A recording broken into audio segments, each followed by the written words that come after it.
Les moindres carrés permettent de réaliser une régression linéaire, c'est-à-dire de réaliser une prédiction d'une valeur continue à l'aide de données x, par exemple prédire la taille en fonction du poids. La méthode moindre carré est un modèle paramétrique, c'est-à-dire qu'on fait l'hypothèse qu'il y a un lien linéaire entre x et y. À l'opposé, un modèle non paramétrique comme un réseau de neurones ne va pas faire d'hypothèse entre x et y. Prenons des données générées au hasard. La méthode des moindres carrés va trouver la meilleure droite qui minimise l'erreur de prédiction, c'est-à-dire la différence entre la valeur prédite par la droite pour un poids donné et la valeur réelle au carré. Dans cet exemple, l'erreur vaut 165 moins 170 au carré. On met au carré pour avoir une erreur toujours positive et on ne fait pas la valeur absolue pour simplifier les calculs pour trouver les poids du modèle. La méthode des moindres carrés cherche à minimiser l'ensemble des erreurs. Posons la matrice X, où D représente le nombre de dimensions des données et N le nombre des données. On rajoute un 1 devant pour le biais. La méthode des moindres carrés trouve le meilleur vecteur W qui minimise le mieux l'erreur.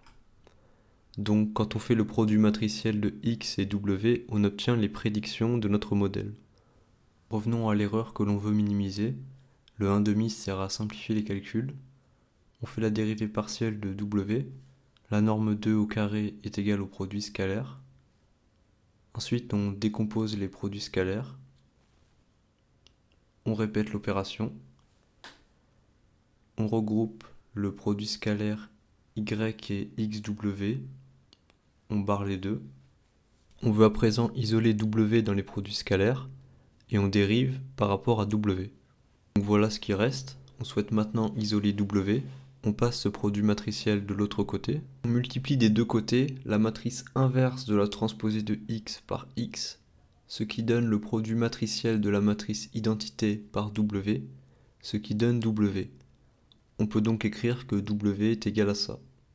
On peut donc à présent calculer w à partir de la matrice x et du vecteur y. Si vous ne mettez pas de 1 dans la matrice x, la droite passera par l'origine car il n'y aura pas de biais w0. Donc voilà la formule des moindres carrés en Python. Et pour obtenir les résultats, on fait le produit matriciel de x par w. Je vous mets le code complet en description. C'était Arthurus, ciao.